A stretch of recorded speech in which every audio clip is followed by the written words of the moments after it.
All right. Thank you, everyone. Sorry about the technical difficulties there, but welcome and thank you so much for joining us today for the Alternative Mental Health Crisis Response panel.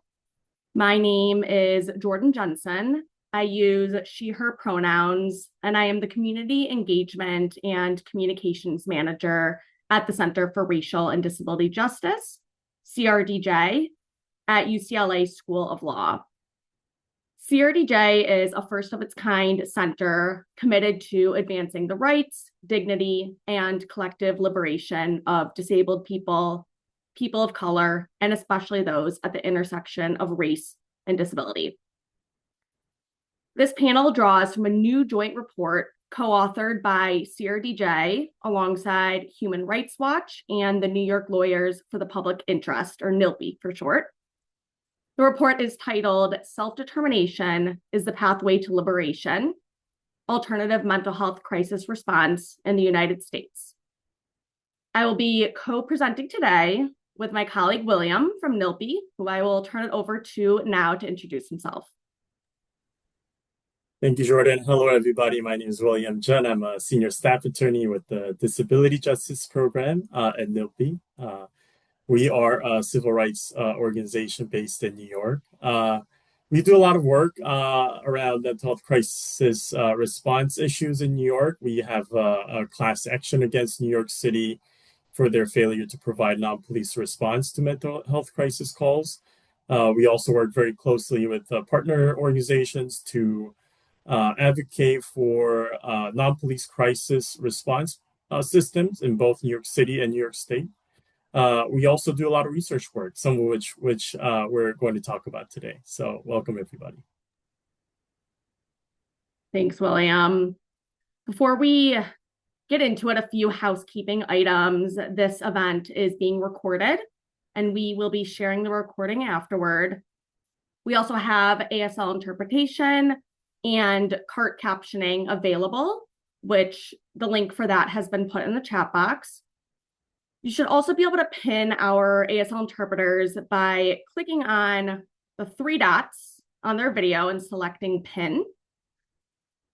Additionally, the Q&A box is open throughout the panel, so please feel free to drop questions in there as they come up, and we'll be addressing audience questions in the last 15 minutes.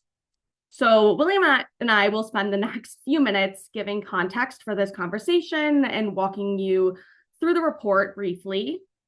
Then we'll turn it over to our moderator, Jennifer Mathis from the Bazelon Center for Mental Health Law, who will lead a 60-minute conversation with our panelists. And then we'll wrap up with about 15 minutes for an audience Q&A. I'm going to pass it over to you, William. Thank you, Jordyn. So I want to start our conversation today with sharing a story that, really illustrates, what is at stake and why we do this work. So, back in March of 2024 in Queens, New York, a 19-year-old named Juhn Rosario was having a mental health crisis in his home. He needed help. He needed support. So he called 911 for help. But instead of mental health workers, police officers arrived at the scene. And, things began to escalate, immediately. Juhn was in the kitchen with a pair of scissors, and the police officers fired 4 shots and killed him right in front of his mother and brother, who begged them not to. Sadly, there are so many more Juhn Rosarios out there. In New York City, for example, police officers have killed at least 24 individuals experiencing mental health crises in the past 10 years alone, and most of them are people of color. Studies show that people with mental health conditions are 16 times more likely to be killed by police, and Black people with mental health conditions are particularly vulnerable to violent encounters with police, experiencing deadly force at significantly higher rates. Jordyn? Thank you. Building on what William just laid out, the urgency of this conversation is real and immediate. Across the country, federal, state, and local governments are moving toward more coercive and punitive approaches to mental health crisis response. They're expanding involuntary treatment, broadening civil commitment, and increasing the use of police and other carceral responses to people experiencing a mental health crisis or perceived crisis. And at the federal level, SAMHSA is being restructured. Funding streams that have supported non-police crisis response are at risk, and recent federal action is pushing jurisdictions toward more coercive interventions, not fewer. But at the same time, communities across the country have been building something different. Programs grounded in consent, peer support, and self-determination. Programs that meet people in crisis with care, not force. This conversation is also happening during Mental Health Awareness Month, which feels like the right time to be having it. Mental Health Awareness Month is often framed around individual wellness and reducing stigma, which matters. But it's also important to ask structural questions about how this country treats people in mental health crisis, about who gets care and who gets criminalized, and about what the systems around us are built to do and what they could be built to do instead. So we'll be discussing that today. I'll pass it over to you, William, to share more about the report itself. Sure.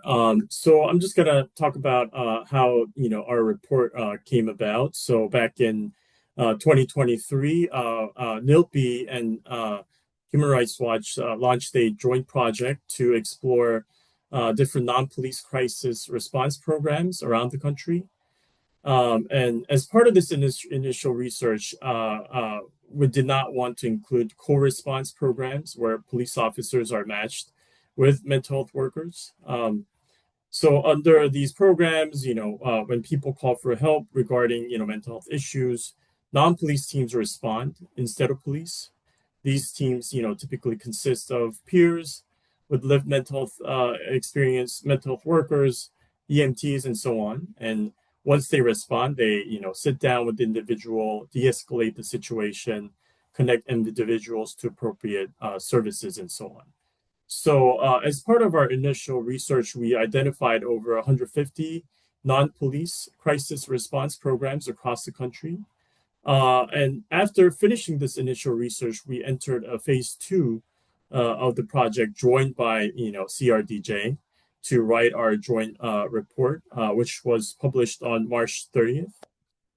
So the report, identifies key elements of rights respecting responses to mental health crises, including removal of police as primary responders to mental health crises calls, and diverse participation of peers with lived mental experience, consent-centered approach, community-based approach, and so on. So, and from the 150 programs we identified, we highlight 8 programs that illustrate some of these approaches. And we also offer a set of recommendations aimed at expanding non-police mental health crisis response programs around the country. And with that, I'll turn it over to Jordyn to introduce our moderator and panelists. Yeah. Thanks, William. With that, we're really excited because 2 of those 8 programs that are highlighted in our report are actually represented on the panel today, alongside a wonderful peer advocate who brings critical lived experience to this conversation. Our moderator, as mentioned, is Jennifer Mathis, Deputy Director of the Bazelon Center for Mental Health Law. Jennifer has been a leader in disability rights and mental health policy for decades, and we're so grateful to have her guiding this conversation. Our panelists are Kat Brooks, co-founder and executive director of the Anti-Police Terror Project, which runs Mental Health First in Oakland, California, in Sacramento. Mental Health First is one of those programs that is featured in our report, and it operates entirely outside of 911 and carceral systems. We also have Travers Kurr, who is the manager of behavioral health programs at the New Orleans Health Department, which oversees the Mobile Crisis Intervention Unit, or MCIU. which is another program that is featured in our report and offers another model of how non-police rights respecting crisis response can be built within a city infrastructure. And then we have Christina Sparrock, alternative crisis response researcher in the disability justice program at NILP. Christina brings deep lived experience and longstanding advocacy work on rights respecting crisis response. And then, as a reminder, I am going to be putting the link to the closed captioning again in the chat box. And then in addition, I'll be dropping a link to the landing page for this event, which has the full bios for each of our panelists. With that, I will turn it over to Jennifer. Thank you so much. Okay, so I am excited to be here, and we'll jump in with actually a question for Kat, if I might. So, Kat, you founded and run a non-police response team in Oakland, California, and we're going to talk about what the team looks like in a little bit, but could you start by just telling us what led you to create that team? Sure. So the Anti-Police Terror Project, or APTP, was born about 17 years ago in response to the murder of a young man named Oscar Grant. Um, and we were born really out of the rejection that because we were Black or brown, that meant that we had to accept state terror, police violence inside of our communities. We rejected that meant that we couldn't have access to resources. And we uplifted the fact that just by being Black and breathing, trauma and mental health crisis becomes a part of our daily lived experience. APTP was born with the mission to eradicate state terror, right? Eliminate it completely from our existence. For people, it was just like, that's a big goal, but that has to be the ultimate goal. And then so as we started about that work, of course, police kept killing us. And so at first we found ourselves just consistently in the streets, responding. And people in Oakland that were here during that time laugh and talk about how you just sort of on any given day didn't know if you were going to make it to work or not, because we were shutting down freeways and roads and city council meeting, like you name it, we were everywhere. But at some point as organizers, we had to look at our mission and we had to look at what was happening. So our mission was to eradicate state terror, but the cops were still killing us. So as organizers, if we're not funneling the rage and the outpouring of energy of people in response to state violence into campaigns that actually shift the material conditions of our people, then it's performative movement work. It's not actually doing what it is you say you set out to do. Miriam Kaba teaches us that the state is never going to change. It's never going to reform. Policing is going to be policing. It always has been and always will be. And it's not broken. You can't fix things that are not broken. The only thing that can change is us.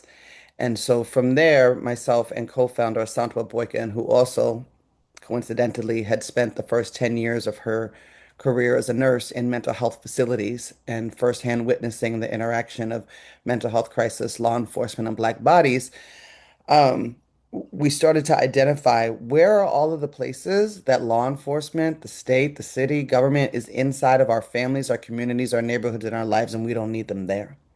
And where is that causing the most damage? And so mental health crisis, trauma response escalated to high on the list. And by that time, the community was already calling us to respond to crisis, to fights, to domestic violence, to overdoses, right? We were already being asked to come. And so we decided to formalize it into mental health first. But there was a big gap, right, from 2016 to 2020, 2010 to 2020, when we were doing these kinds of responses before we formalized the program. So essentially, we formalized it to rationalize what some folks call a radical response. It is not radical for us to be there for our own people. It is not radical to stop calling an entity that is proven that it, rather than solve or remediate crisis or trauma, it's going to escalate and escalate with violence. It is not radical to say you don't get to kill our people anymore because they're having a rational reaction to the violence of white supremacy. It is irrational to call a cop to arrest somebody out of an OD. It is irrational to call a uniform to a scene where just the sight of that uniform can escalate and skyrocket things even further. And you cannot cage carcerate your way out of mental health crisis. So Um, our self-determination is the pathway to liberation, is the model by which we do our work. And so we are about building alternative responses in our community to all sorts of community crisis. And particularly right now, right? We started this 10 years ago, but our praxis in this moment is the way that we get through the political tyranny that we're in now and don't return to it is if on the other side of this we've built self-determined sustainable systems for our communities that don't rely on the violence of the state. Thank you. And Travers, I want to shift to you now. You manage the behavioral health programs for the New Orleans Health Department, and that includes the Mobile Crisis Intervention Unit there. So, can you tell us a little bit about the genesis of that unit, why it was important for New Orleans to create that unit, and how that happened? Sure, happy to. We have a fragmented and poor social safety net system here in New Orleans. It's particularly hard to access for people with severe mental illness. We also have a particularly high incarceration rate with huge racial disparities in our local jail. And I'd say probably about 2015, we started working on a project to introduce a very small police deflection program we call law enforcement assisted diversion to allow officers who are at the point of arrest to divert people away from the criminal legal system and into care. It was a little after that time, I think we realized that like perhaps we could go even further upstream and figure out how we could take calls directly from 911 so police don't have to get on certain calls. And we could actually bring care directly to people. And so we started to try and imagine like what would those calls be? And the first ones that came to mind here for us were mental health calls. Our jail as one of our largest mental health providers here in the city.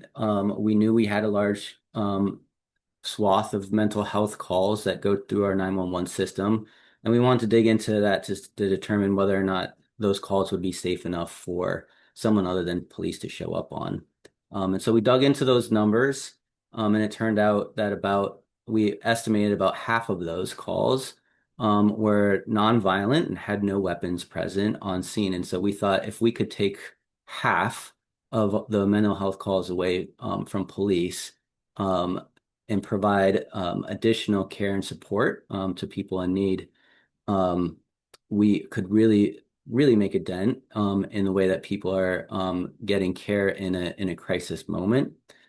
The other sort of part of this that I think we thought this could be a huge help on was just kind of understanding our also fragmented mental health system, which is really hard for people to navigate as well too. And so we thought if we could put sort of our non-law enforcement crisis team, the first part of someone who's in crisis, it can really help us understand some of those places where our mental health systems are failing people here locally, and we can build systems and support around that over time to strengthen the things that haven't been working for people there. And so that was our starting point with MCIU. Took us a long time to get that project off the ground. We started in June of 2023. So we're just approaching our third year anniversary here in another week or so. But very happy we got this off the ground. Great, thank you. And I want to move to Christina now. So Christina, when you were introduced, it was mentioned you were a peer advocate. You work with New York lawyers, the public interest, and you've done a lot of work around promoting alternative response teams. So I want to ask you how you came to focus on this work. The reason I became focused on this work is because I realized that mental illness was treated as a crime, and people experiencing emotional crisis are often responded by police as opposed to healthcare professionals. In 2013, I'll give you an example, a few examples. In 2013, I was staying at a former college friend's house in Brooklyn who was violent all the time. Without being provoked, she would physically assault her husband and argue with people in the street. I was only staying there to get my apartment renovated. So you can only imagine one day she assaulted me. I didn't, it was unprovoked. And what I did is I called 911 because I wanted to get protection, right? But the mistake that I made is that I told 911 that I said I live with bipolar and I was assaulted and I need help. I had somehow believed that living with bipolar, that I would be treated with the same care and compassion afforded to older adults and children. But the police arrived and they didn't see me as a person and they didn't want to help me. They saw me as an EDP, an emotionally disturbed person, a disease, not a person, and treated me like a criminal. I was blamed for nothing, for something I did not do. The woman, I wasn't even in crisis. She assaulted me. The woman was allowed to flee the scene of the crime. The police refused to speak to me, didn't even investigate. They didn't listen to me, but they listened to her husband, who lied about what happened because he wanted to protect her. And they wouldn't even allow me to file a complaint, but allowed them to file a complaint against me. That experience alone was my turning point that led me to advocate for alternative crisis response. More recently, during COVID, I was isolated like so many others in their apartments and homes. And one day I heard a loud banging noise on my door. It terrified me because I live in a co-op building and people are supposed to be buzzed in. So when I'm hearing the consistent bang on my door is getting louder and louder, I ran into my kitchen and grabbed the biggest knife I could because I'm from Brooklyn, is do or die. No one's gonna come in my apartment without me fighting to save myself. But even if anybody, what would you do if someone was banging on your door unannounced? You would grab something or trying some way to defend yourself. So eventually the banging stopped and I buzzed down. I called the doorman and they said the police were doing a wellness check. If my door was unlocked that day, I could have been killed. The body cam footage on the police would have showed some deranged person, a crazy person, EDP as they call it, emotionally disturbed person, rather than a person who was frightened. I was frightened that day. I was not experiencing a crisis. And sadly, so many New Yorkers have lost their lives through police encounters. People experiencing a mental health crisis should deserve dignity, compassion, and care, not violence, criminalization, or death.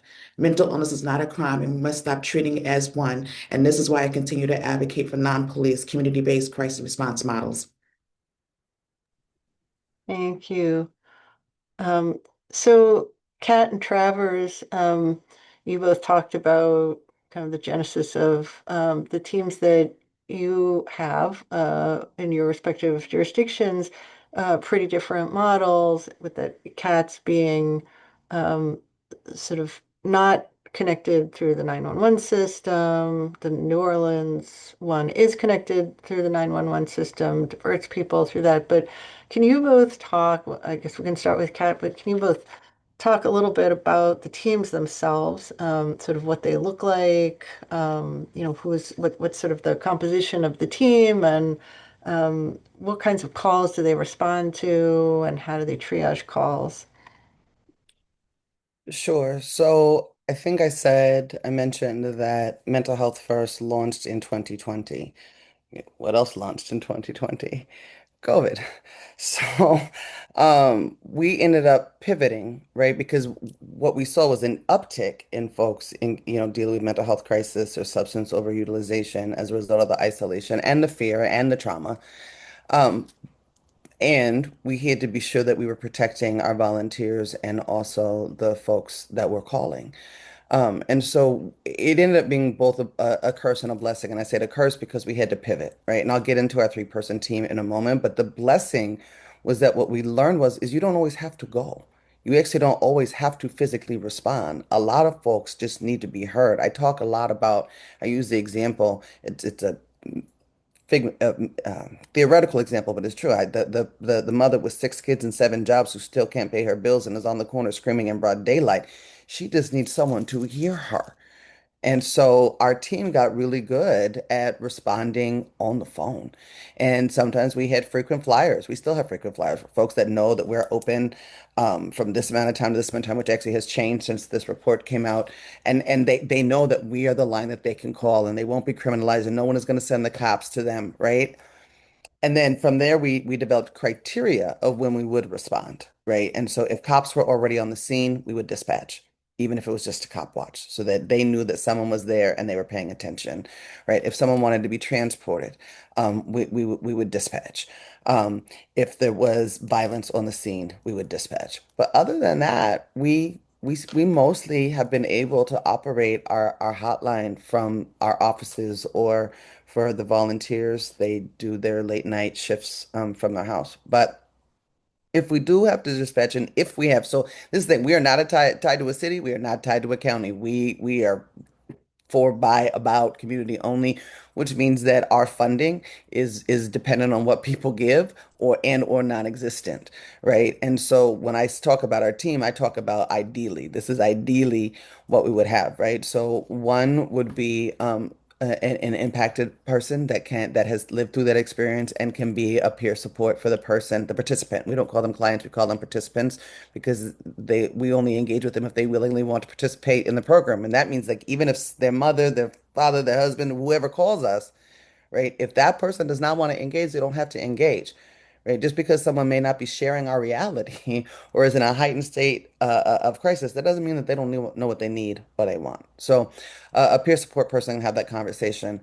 An RN, LVN, EMT, someone that can recognize symptoms, test for vitals, know is someone having a medical condition, because there are several medical conditions that actually appear as mental health crisis. So to be able to tell the difference and figure out, are they dehydrated? Is this a substance overutilization issue? Are we in the middle of an overdose? Like what is the medical response? Is it water and a walk, or do we need to have a conversation about these are your options and these are the potential outcomes if you choose this option? Or the other, and then we have someone there for security, and people always assume that I mean security for the participant. That's not what we mean. I mean security in case and if the cops show up, to keep the cops away from the person that we are responding to. And also, I think we could actually call them a community liaison person. And also to deal with the community, because you hear a lot in our movements, right? You have to abolish the cop in your head. A lot of our folks, even folks that share our political leanings, when they actually encounter someone that is in that kind of crisis, they want that person removed. They don't want to see it. They don't want, right? And so it's also about that, urging people, preventing people, if we can, from calling the cops, stopping people from antagonizing or escalating the situation. So it's a three-person team, and then we've got folks on support call, which are physicians or nurses or psychologists, that if there's a crisis, like say a suicide comes in, we get those pretty frequently, that there's someone with those letters behind their name that has the training to be able to respond. When we launched the model, we used volunteers from the community. We have shifted that. We've expanded our days and hours, and now we are using students. We have partnerships with colleges, and we're using LCSW students that are values aligned, and want to be able to do this work the right way. Psychology students, MFA, MFT students, etc. And Travers? Yeah, our model's a little bit different. We do not provide services ourselves here at the City Health Department. We contract out through a nonprofit agency called Resources for Human Development, who do the heavy lifting of this work. The work is 24/7. Again, it's tied to our 911 system, and it's citywide. We launched that way as well too. I think in retrospect, that was probably a great idea, where we're not carving out pockets of the city that get the service or our times. And so there was kind of no question when the call came in, no matter what part of town you were in or what time of night it was, you could get a response from the team. In total, we have kind of at max 4 teams that go out in teams of 2. So it'd be 8 people at any time, in like wheelchair accessible vans, so they can move people to other spaces wherever they may need to go, or where they identify if there's a safer place for them to be in that moment. The teams are staffed by, we call them behavioral health first responders, and some peer support specialists as well. So the teams are composed of them. and they're overseen by a clinical supervisor as well. We respond to directly to a handful of nonviolent, weaponless mental health calls through the 911 system.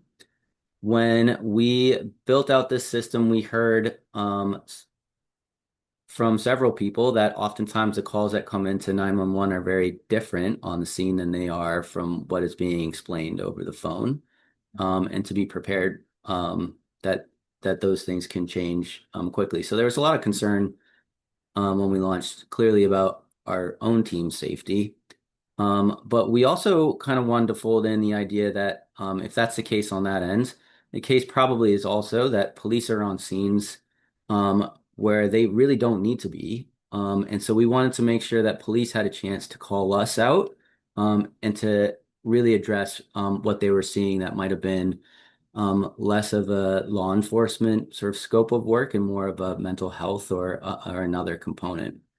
And I think that's been, I mean, it's most of our calls right now are coming through that sort of line of triage. So like, again, the call will come in from 911 or 911 call takers do a tremendous job of trying to figure out what is this call.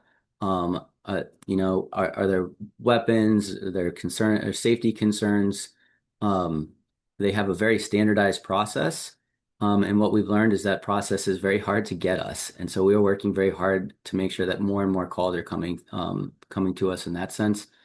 But on the back end, we also wanted to make sure that if someone called 911, for instance, because they thought, that they were in fear that someone was burglarizing their vehicle or something like that, and it turned out it's actually someone that has dementia, is very confused and doesn't have anybody there to support them, that we wanted our team to be able to figure out sort of what resources can we put around them to make sure that they're safe, okay, and police can really get off of that scene and back to work.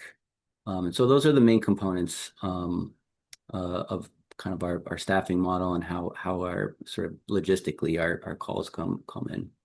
Yeah.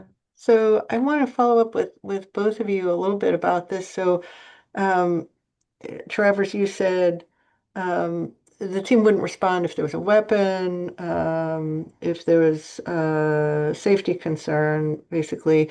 Are there like what does a weapon kind of consist of? Does that like is that just a knife or a gun, or is that like a car, or is it, can you fill that in a little bit more? Like what are the calls that you wouldn't respond to? What kinds of things, like where's the line with sort of safety concerns? And I want to also ask Kat about sort of what types of calls the team might not respond to in Oakland. Yeah, that's a great question. And that's one that I think our team is getting better at responding to more calls that I think others might have had safety concerns around. And so I think there's a lot of people that we work with that are more confident that our team can take more and more work on. I don't know that we have like a great sort of delineation of what sort of where the line is for that sort of level or not. What I can say is that like our 911 triage center does most of that on the front end. And so it's a judgment call on their end that determines whether or not the call comes our way. And again, I will say that like this is one of those spaces that we really want to improve at in New Orleans, is taking more calls directly from 911 so police don't go on those scenes first. And our team is the sole responder on those calls. I'll also add to that, we don't have an EMT, and so we won't respond to people who have potential medical concerns as well too. We generally will ask EMS to go on those calls. Or if, there are concerns when our team are on the scene, they'll call EMS pretty quickly to make sure that that person has the medical support that they need to. And I'll turn it to Kat.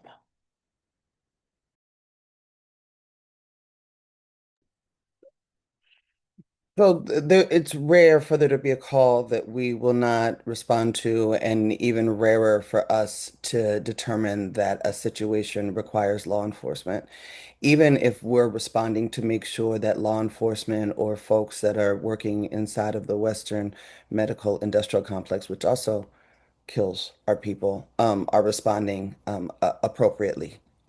So I'll give and for us, it's like who gets to decide. I appreciated the way you led the last question, Jennifer. Who gets to decide what a weapon is, and who gets to decide who is safe with that weapon? On Saturday, I spoke at an event for a young man named Miles Hall who had a garden hoe in his hand and was murdered by cops that his family had built a relationship with just in order to prevent that from happening. He was murdered by the cops who had responded to him previously because he had a weapon in his hand. Um, we know that often, folks fall asleep with there's a brother here, Demaria Hogg. He was a father, and his daughter was my daughter's best friend. He was murdered for sleeping in a car in Oakland at 2 in the morning with a weapon on the side of his vehicle. Compare and contrast that to we were called a few years ago to a brother who was in East Oakland, asleep in his car with a gun. Community called us because the police had surrounded him. So we were able to go there. We were able to utilize some of the leverage we had at that time before our council flipped with some of more left-leaning council members to get a message to the police chief that then allowed us to coach his mama to go in and get him. That brother walked out alive. So I say all that to say, and even a little bit lighter story, we've had bars that have called us after hours because people are too intoxicated. And so we had one volunteer go and meet the woman who was out of town and she was staying in a hotel and she was so drunk she couldn't remember where she was staying. And we only got about 3 hotels in Oakland. So, but they just walked in circles until she had sobered up enough, right, to be able to figure out where it is she needed to go. Any of those situations, right, police involvement could have very quickly escalated to something unnecessary and unwarranted. So on the flip side of that, there have been a small handful of cases where I've gotten the call, right? Like there's an act, because we also respond, we do domestic violence safety planning. We believe in non-carceral response to domestic violence. I'm a survivor both of domestic violence and of state intervention, interference into that violence. However, if someone calls and they are actively being assaulted, right, that is not something that we're going to send our volunteers to. And the way that, an abolitionist get mad at me for this, I'm like, that's when we call the police. And they say, well, how can you say that you're an abolitionist? I say, because I'm not equipped to do that. Right. If someone is actively being harmed, then we have to figure out to stop that harm while at the same time working nonstop to where we do have the teams that can respond to those kinds of incidents and we're not relying on the state. Because it's not about not having accountability, but does that accountability come with a death sentence, right? That's the question that we're navigating every day. Difficult questions. Yes. Thank you both. So I want to turn to Christina. So you are in New York City where the availability of non-police response became a significant campaign issue, and the current mayor, Mayor Mamdani, was a big believer in non-police response. Can you talk about how that is being addressed now in New York City and your thoughts on what's happening there? So this is a significant shift from the former administration, and I'm grateful that Mayor Mamdani continues to listen to advocates of calling for non-police responses. This is a great start as the mayor already demonstrated his commitment to by appointing Deputy Mayor of Community Safety and establishing a standalone Office of Community Safety, something the city has never done before. This new office will play a critical role in overseeing the existing New York City Behavioral Health Emergency Assistance Response Division, or Be Heard, crisis model and other crisis models throughout the city. So we're heading in a good direction. So I'm grateful. Thank you. So I'm just curious for Kat and Travers, if you have an answer to this, like what the response times tend to look like in your jurisdiction, understanding there's a lot of factors that go into that. But wondering, Kat, for your team, I shouldn't say in your jurisdiction, but for your team and Travers for the MCIU, what you tend to have in terms of response times. I think it'd be helpful for folks to understand.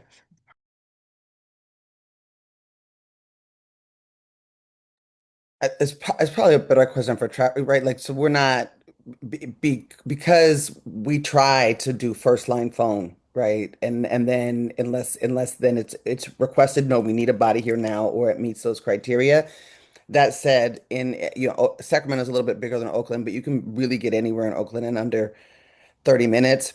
But that person wouldn't be listening to elevator music. They would be on the phone with another crisis responder while other folks uh, were en route. And I'd be hard pressed to believe that even if it took us an hour, that we would get there um, later than OPD would.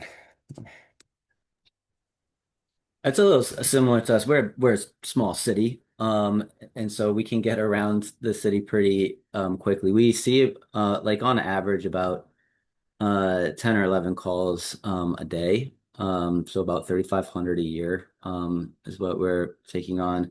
Our average response time last year was about 17 minutes per call.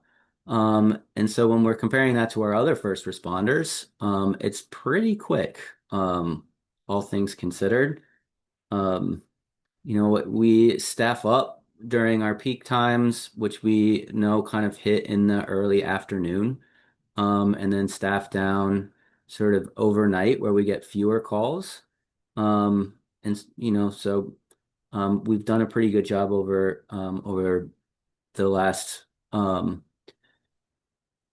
almost 3 years now, really kind of staffing around need to make sure that we can we can hit those times a day and make sure that when people are calling that we show up. I think that ultimately that's like the biggest thing we can do is when people call, come.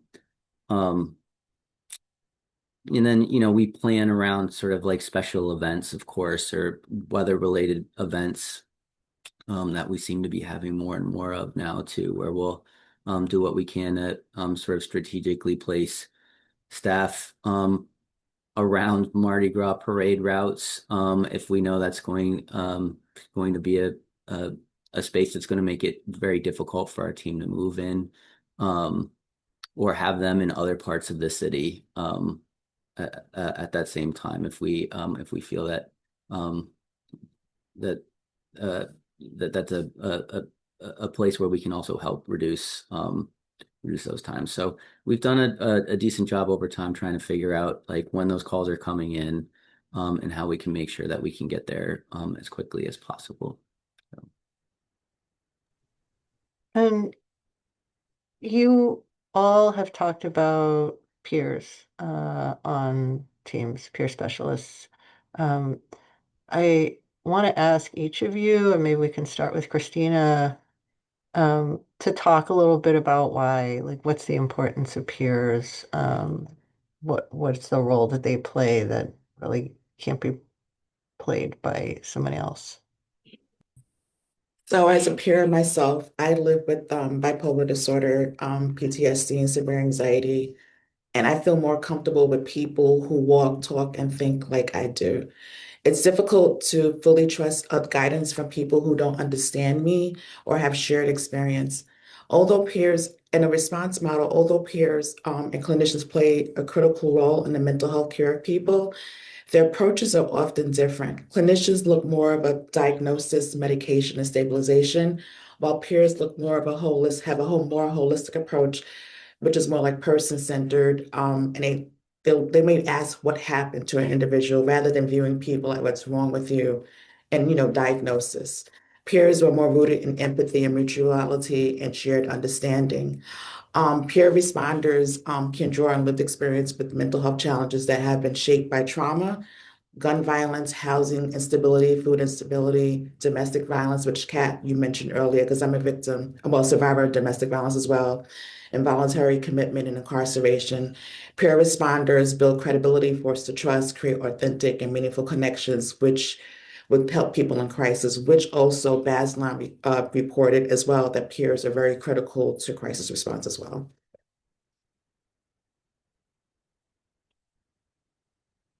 I feel like Christina hit all the nails on the head. I mean, the only other thing that I would add is that from our perspective in this issue and all of the other myriad of issues that we're dealing with when we're talking about state violence, those that are closest to the problem are the experts at the solution, right? So this idea that you are not from our community, you haven't lived through this, but you go get a bunch of letters behind your name, and that makes you the expert. We have seen time and again that that's how our people end up more harmed. So.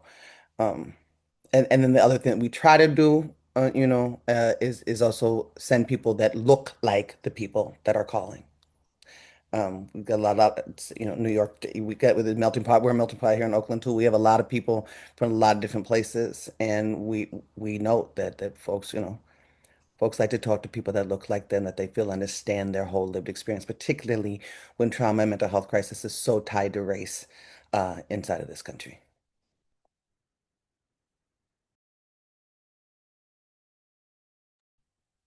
Travers, sorry to get to you last. No, no, no, not at all. I think this I think both Kat and Christina are spot on this. I think, you know, Kat mentioned earlier, sometimes what people need most is someone to hear them in those moments of crisis. And I think when people are more relatable, when they come from the community that they live in, like our staff, for instance, when they have kind of a shared living experience, those are spaces where people can connect without those sort of other things like the letters that Kat was mentioning too. Those are the things I think that people need in some of those moments. Those moments where people are just at a heightened state. And so peers are super important in this entire process. I will also say for us, we have peers on our team. They start at the same salary as our behavioral health responders too. And so oftentimes I feel like peers, though they're spoken about in such sort of importance, really end up having some sort of tiered wage scale. And I'm super grateful that that's not the case for our team here. That we recognize them as being a key piece of our response. So. Yeah, all of you raised such critical issues there. Thank you for all of that. And the wage issue obviously is a huge one, with peer services of all kinds. I want to ask each of you, well, let me ask Kat and Travers actually first. What have been the biggest challenges for your crisis response programs?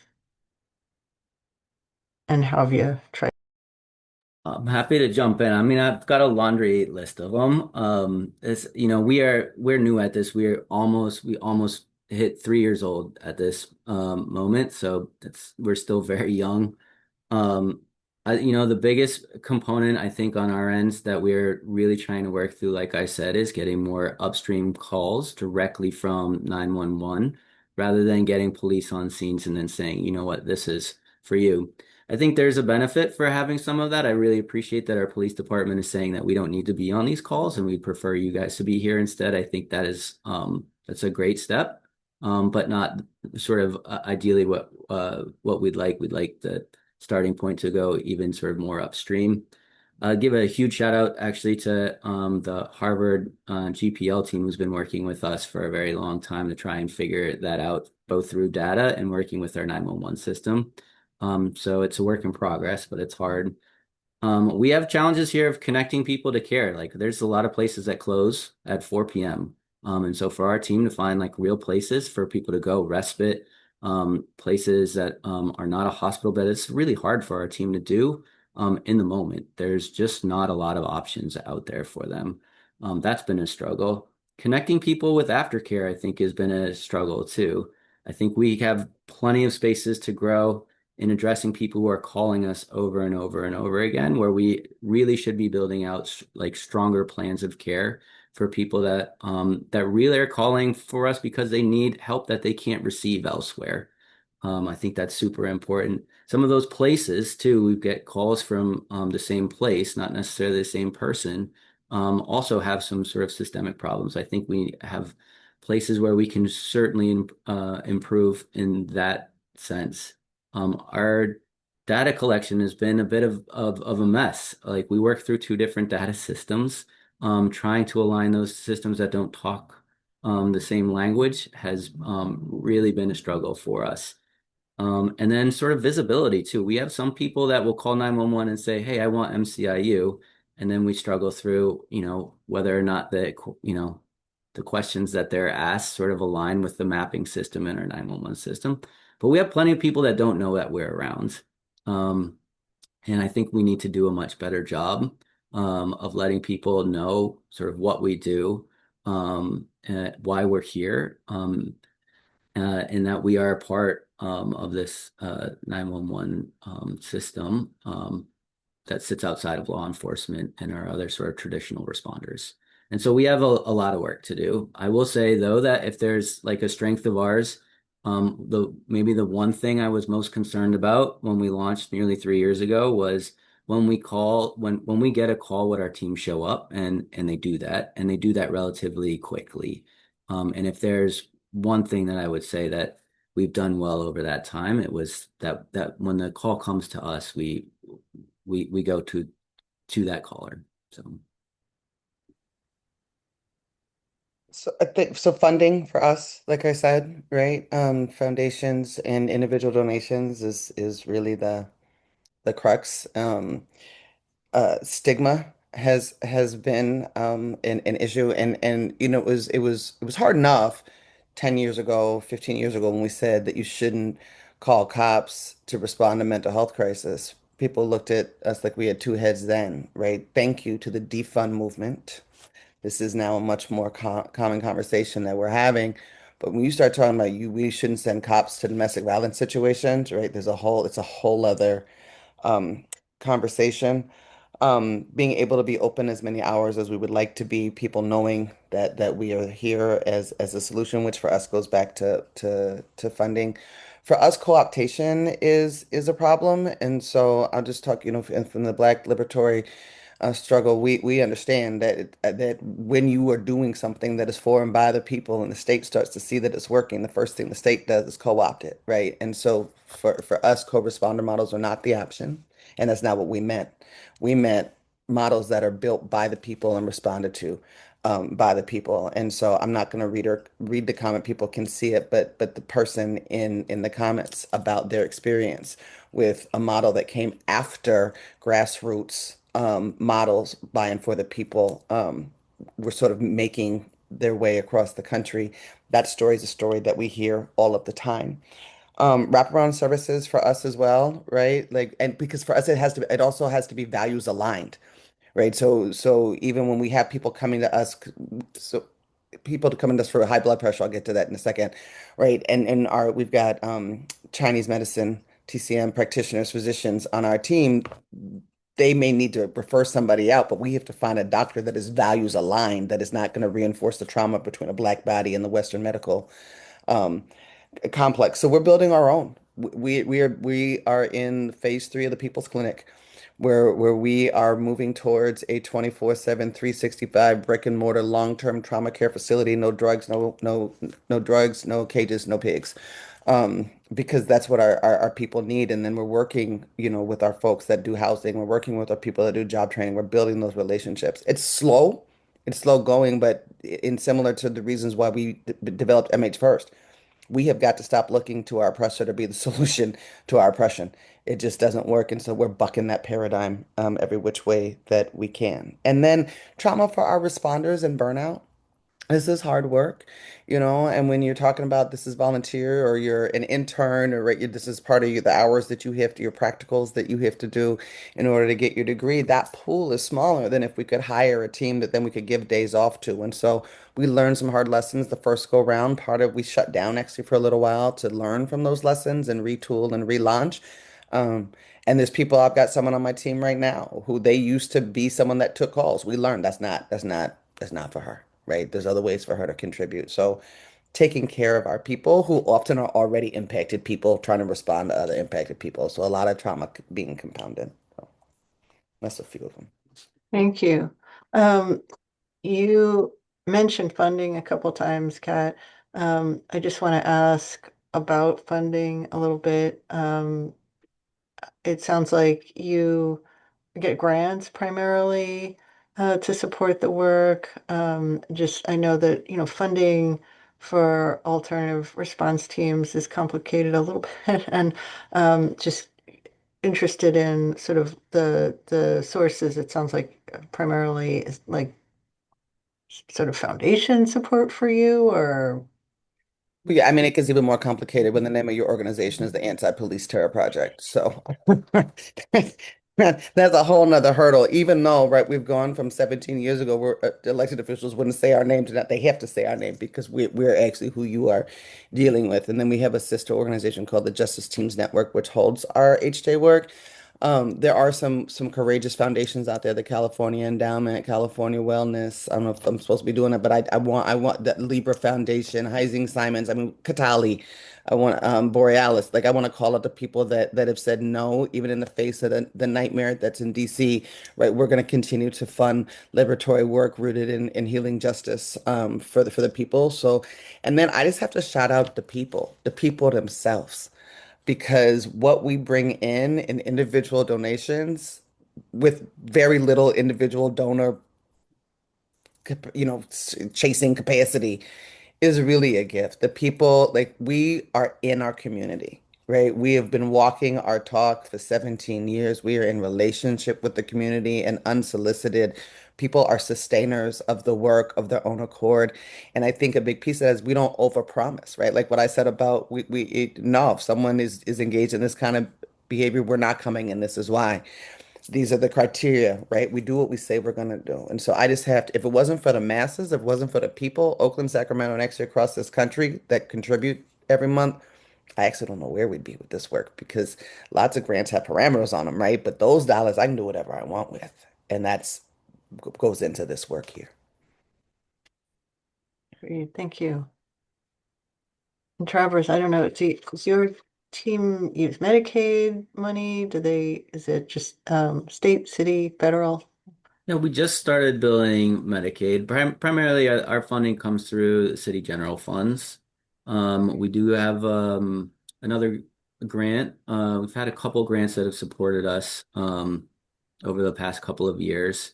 Medicaid funding is new. The state just sort of opened up some Medicaid reimbursement specifically for crisis response. And so the reimbursement has been a little bit slow on that side. We certainly couldn't sustain ourselves based solely on that Medicaid stream in itself. The general funds I think have been kind of like the gold standard. Like, can we get into the city budget and make sure that that our funding is there? What I will say is that like we are currently under a significant budget hole where funding has been kind of sliced all across city departments, health department as well. And so, having a little bit of supplemental funding from Medicaid, it's kind of slow coming in at the moment, and some other grant funding has been really helpful in a time where the city budget has actually just been pretty poor. And so having those extra funding sources has been a little bit of a bright spot this past year when we've had some budgeting challenges. You and everybody. Yeah. So I want to ask everybody about community advisory boards. That is often a thing that is sort of associated with alternative response teams. Not always. I'm interested in whether you have one, if so, what they do, what your thoughts are on that kind of process, and how effective it is to have some kind of process like that I guess provides for community input. So maybe we can start with Christina. So I'm not part of an organization that has a crisis response model, but if we were to have one in New York City, how I view it, it's like nothing about us without us. Every community member should be involved in the design of a community-centered crisis response model within every single community. There's different religions, there's different cultures in every part of the neighborhood, so it should be more in line with those particular values of that community. But I'd rather defer to Travers and Kat since they have models. I'm happy to jump in here. We do have a community advisory board. I have a sort of big shout out again to Vera Institute of Justice that helped us develop this board a few years back. In our contract with our nonprofit, we sort of built in the need for them to report to some level of a community body the work that they're doing. We felt it was important if they were going to be taking calls from anyone in the community, that people in the community had a chance to sort of weigh in on the work that they did. We didn't know exactly what that would look like. Before we even launched, there was a kind of a task force that was launched by City Council. And I think when we were thinking of our community advisory board, we wanted it to live a little bit more in community. And so Vera helped us set this up. We have kind of 9 members on that board. We ask our other first responder agencies to be present when they can at those meetings so people can kind of understand how calls come into us, how we either are responding by our own selves, or what happens when others like police or EMS are calling us out to scenes that they may be on as well. And really, we try to give it, we want this sort of group to be able to give us sort of real feedback about sort of what their needs are. And then us to be able to sort of provide feedback back to them as well, too, about are we meeting sort of the things that you set out? Are there things that you want from us? And if so, like these are what we can do immediately. These would be things that we would have to plan for over time. These are kind of the structural things we would have to think through, but really be honest with them and use them as a space to hold us and our teams accountable.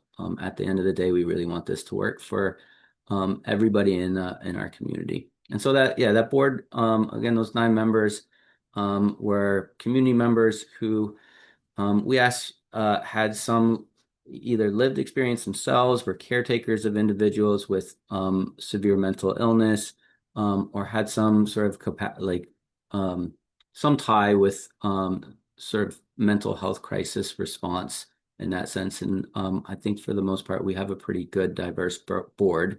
I would certainly like more community participation from other community members to come in and support that, but we're young. And our board is meeting quarterly, and they put a ton of effort, sort of both in those quarterly meetings and sort of behind the scenes. And so really grateful to have them around as an extra voice and another group that's accountable. Thank you. Okay. I mean, we're a grassroots organization. The community is our community advisory board, and is Oakland. They don't have any problem telling us when we're doing it wrong. And yeah, so we're made up of the people. It's the people that are on our team. There is a feedback loop that our clinicians, our Chinese medicine practitioners, that they have established with the community, where you can take surveys and give us feedback that way. The shutdown of MH First actually came after a survey of community members, right? People that we had serviced, people that we wanted to service, including like elected officials and other people that weighed less. But based on the things that the people said were and were not working, that's how we retooled and relaunched the program. And that included things like more hours and wraparound services. Great, thank you. I want to ask Kat and Travers quickly about involuntary commitment. If your teams have policies about that, like does the team do a call for involuntary commitment? Do they do like the kind of applications? What's the philosophy and the interaction of the team with involuntary commitment? So the data show that people that are committed against their will actually have higher rates of suicide than people that seek their own determined treatment. I am a survivor of involuntary commitment. Um, I've been inside of those places. I've been inside that place where I was. They are not rooted in health. They are not rooted in self-determination. They are not rooted in support. And again, as I stated at the beginning, just because someone is not sharing your version of reality, or just because someone is in an elevated state of crisis, emotional, mental, spiritual, physical, whatever that may be, does not mean that they do not know what is best for them. So no, we do not do that. And we tell people that calls, come get my so-and-so. That's not, we will come talk to your so-and-so. And then if that person decides, and we have gotten that. We've gotten people that say, I want to be 5150. That's what they call it out here. I don't know call it other places. If that is the case, or I want to go to the hospital, right? They may not decide if they want to stay in the hospital yet, but they feel like they want to go into a hospital. We go with them. We do accompaniment. Um, to make sure that they're treated with dignity and respect and that their voices are heard. I remember when I was kidnapped and ended up at a hospital, the first thing that was there was an armed guard. I run an anti-police who thought that was a good idea, right? So we ended up calling my own security who could be, but so that's a long way of saying absolutely the bleep not. And if some folks do want or do need, it is they determine that they need longer term care. We go with them as far as we can down the road to advocate that they're treated with dignity and respect and humanity. We the services we provide are voluntary. We are not able to transport someone involuntarily in our vehicles. And we do have clinicians that, like to Kat's point too, for someone that may be experiencing some hallucinations or delusions, certainly that in itself does not require that they are brought involuntarily to an inpatient facility. Our clinicians will, though, sort of assess whether or not someone is gravely disabled, and may make the determination that they do need a hospital evaluation, in which they would either try to get paperwork for that, or radio in extra support for it, where our team wouldn't necessarily take that person. If people do want to go to the hospital, we would certainly go with them as well too, and do what we can to make sure that people at that hospital setting sort of know why they're there, and provide sort of as warm a handoff as we can. Great. Thank you. Thank you both. Christina, in New York, I know that people have been trying to pass something called Daniel's Law for quite some time. Can you just tell us a little bit about that and why it's important? So in New York, if people are not aware, Daniel Prude in March 2020, I think it was March 2020, Daniel Prude was experiencing a mental health and substance use crisis, and he was running down the street naked on a very cold day. Instead of being met with the public health response, he was met by police, and they need him, and they put a spit on him. And even though paramedics did arrive, I believe he was either dead on the scene or dead when he arrived at the hospital. Free the People Rock and other organizations advocated for non-police responses. The community was very upset. And Senator Brooke and Assemblymember Bronson, with the support of the community, drafted a bill designed to strengthen public health crisis response to mental health and substance use emergencies, ensuring that every team would have trained crisis peers and EMT professionals on them. Today, the bill is still not passed, but over 70 co-sponsors, or out of 213, approximately 1/3 endorsed the bill. It's modeled after the Cahoots model with over 35 years experience and had 0 injuries to persons served. But it's also too important to note that every model must be tailored for each community, factoring the size of the city, the culture, the religion, race, and so forth. This law also eliminates police in the various circumstances, and the bill mandates for response times to equal the times of other emergencies and trauma-informed training.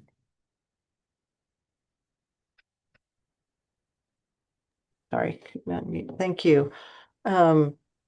So I want to ask one final question of everybody, which is about the goals for, in the case of Cat and Travers, sort of what your goals are for the future of your programs. Are you expanding? Are you, where are you trying to get to? Is it just where you are now? Is it maintaining what you have? Is it changing anything? And for Christina, what your goals would be for the program that exists in New York City? So I'll just open it up to you all.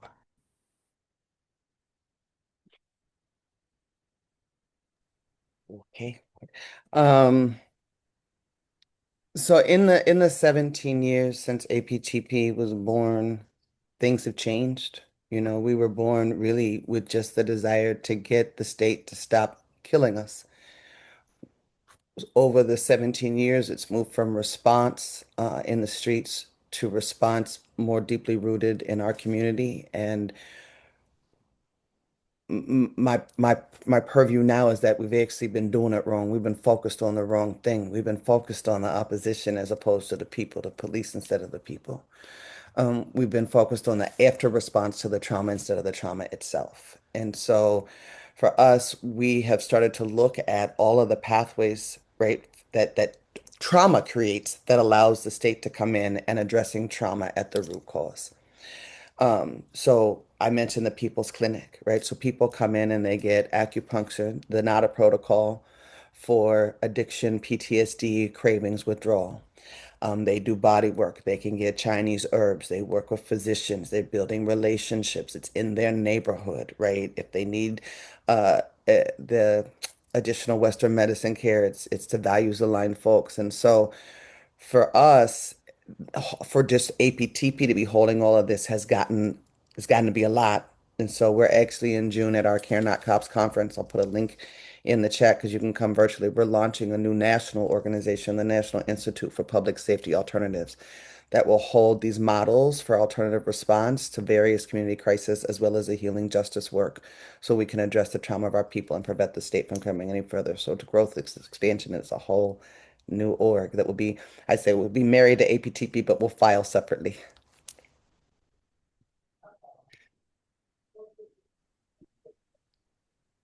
I think on our end, the short-term goal and the long-term goal is to take more calls from 911. I want us to have a much bigger footprint on the calls that come directly to us, and the ones that don't need another first responding agency on any scene. That ultimately is something that I think would be ideal. And so we're still working through that in the mental health space. And I think we have a lot more work to do there.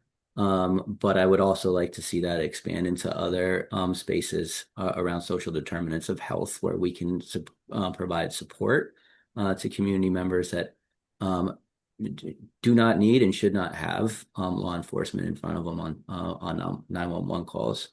And some other long-term goals I would say for us would be is kind of going back to where I started with our program is I would love us to really be able to unpack some of the systemic problems that we have in our local mental health system here through our crisis response team. I think we can do that. And I think we can be a place where we can unpack where people are really getting stuck in our mental health system and improve systems of care and quality of care that people are receiving throughout our community. I think we can do that through this work. And then lastly, I think in terms of like sort of the call expansion piece, I would love us to really be like a legitimate fourth responder in our 911 system. I would like us I'd like others to sort of see that we are we have a legitimacy for this space, because we do good work, and because the work that we do really does provide a difference. And I know 3,500 calls a year won't do that. Um, but I do think we can build towards something where others see us in this 911 space as equals and not alternatives to what had previously been done. And so that's ultimately a goal as well. So quickly, I know we're running out of time. So in New York City, we wanted to align with Daniel's Law, period. That's it. We want Daniel's Law passed. We want to be heard, and all crisis response models to be non-police, to have peer counselors from their own communities on the crisis model that have lived experience in like criminal legal system, substance use, housing insecurity, DV, other social factors and systems affecting their well-being. It's also important that we again, talk about diversity of the community. We have every community in New York City. So when we have these community-based programs, you must factor in hiring people that speak the language, have the ethnic background, the religion, and also the other cultural, social identity factors in that community to inform and to have better and safer, effective crisis response models in New York City. And lastly, thank you, Travers, for paying your professionals, your peers as professionals. Peers need to be paid as much as professionals. We need to live and we need to thrive and we need support. So that's what I think we should have in New York City for our program. Okay. Thank you all so much. I'm gonna just go through some of the Q&A that's in the some of the questions that came in through the Q&A from Laura Van Tash was interested to hear from you, Christina, about sort of how your peer work, I think, has changed the response experience. My peer work has changed. I don't know how to answer that. I just been continually showing up and advocating for the importance of peers and spaces through helping with legislation. I recently, last year, we used the terminology emotionally disturbed persons to classify people having a crisis in New York City and probably in other states, parts of the state, or even country. I proposed legislation last year, which was passed to have it changed to person experiencing emotional crisis, PEC, as a PEP, as opposed to EDP, because it's more humane and it's not stigmatizing. And I think if people are seen as people first as opposed to their disease, it would reduce the stigma and people will be treated with more respect and dignity.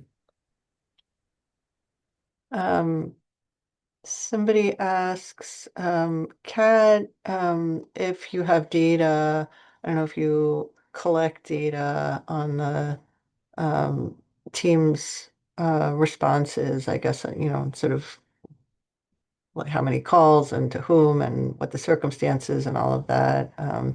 And the questions talking about the ability to uh,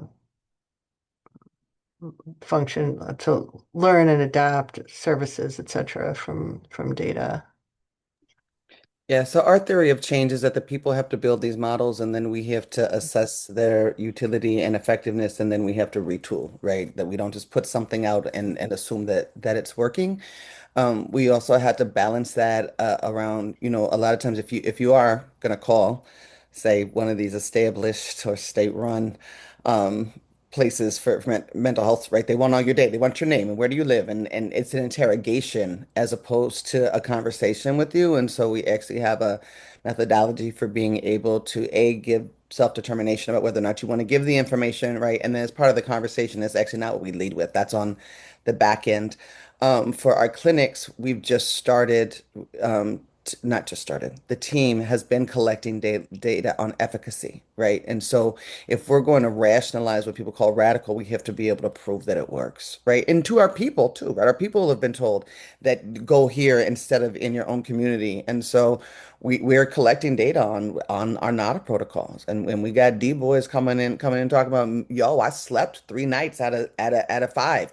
this week. I yelled at my child less. I'm feeling less anxious. And so we are collecting that data for funding, but also to make sure that we are actually addressing the things that people are coming to us with, addressing the trauma to prevent pathways from the state from opening up in the first place.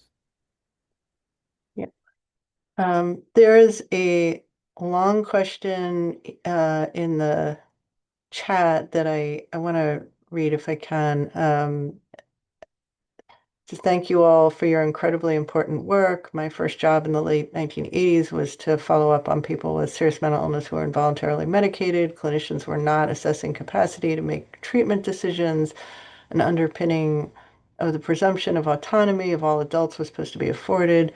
What has always bothered me about available services for people with serious mental illness is that no matter the model, it's inadequate at points of crisis and then after folks feel stable.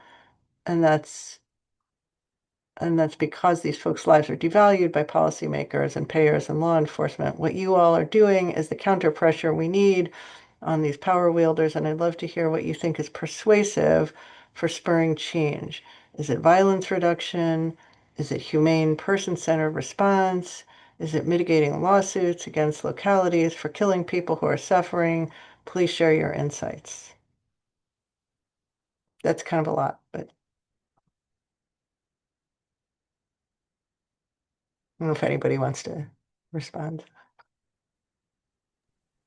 Well, I'm interested in what Christina has to say. I feel like I have responded, right? I actually, Yeah, I think we need to burn down everything that we have and build something new that is generated out of our communities. You cannot reform what we have. We have to have something different. Yeah.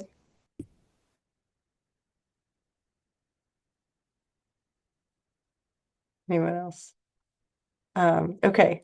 I'm going to do, I think, one more question. There's a question in the Q&A about an ideal crisis response system, but I think you've all kind of spoken to that. So, So, I mean, I'm sorry. I'm reading Joyce's yes, I'm going to, that's what I was just I'd going to like to get read it to. again. So, it's about relationships a lot of times and the people that you trust in your community. Like the guy, we have bodegas in New York and Brooklyn. So the guy at the bodega actually knows the people who are suffering in the community. There's a person in my building that I live that has committed two murders in my building, but I'm not afraid of him. I have a relationship with him.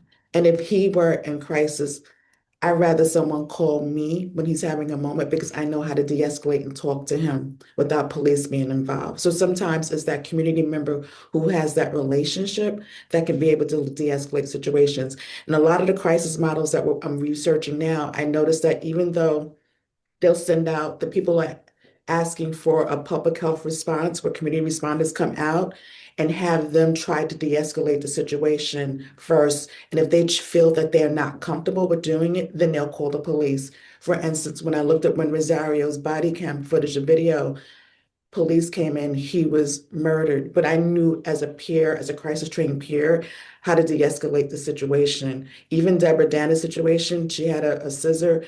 Just seeing that moment, I know I'm confident that I would be able to de-escalate that situation. And it's really about relationships and identifying with the person who's struggling as well. I hope that was helpful. Yeah, absolutely. And somebody asked also, I think Ruth asked for Travers, how you made the decision in New Orleans to contract out rather than having in-house the response team. Yeah, that's a great question. The short answer is we do that a lot here. So it was kind of I think, an easy choice on one end. Uh, just because it's something we're familiar with doing. I think the other piece was that we were optimistic that there were people that were doing this work well, and it would take us as a city agency a particularly long time to build up that workforce, to build up sort of those training components. Uh, that already existed. And so I think it's kind of a combination of the two of them. And then I think lastly, I think it was probably less expensive for us to contract out than it would be for us to serve. I think there are lots of questions about whether or not that model is sustainable long term, or if it would be more sustainable to make sure that that footprint was within city government as well too. And I think those are legitimate questions. But those were the primary reasons I think that we chose to look for another agency to do the work. Great.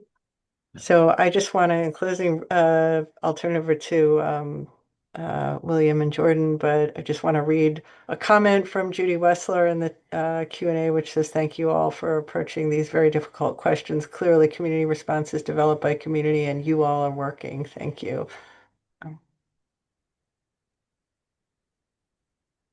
Thank you so much, Jennifer, and to all of our panelists and to all of you guys for joining us today. Just a note, I dropped a few links in the chat, including the landing page again for this event, where we will also share the recording at a later date. And in addition, the link to the report itself and mine and William's emails. So feel free to connect with us. We'd love to hear from you all, discuss this work. Feel free to ask questions and just, keep these conversations going. And if you'd like to be connected with any of our panelists, let us know and we can help facilitate that. So yeah, thank you all for being with us today and take care. Thank you so much, all.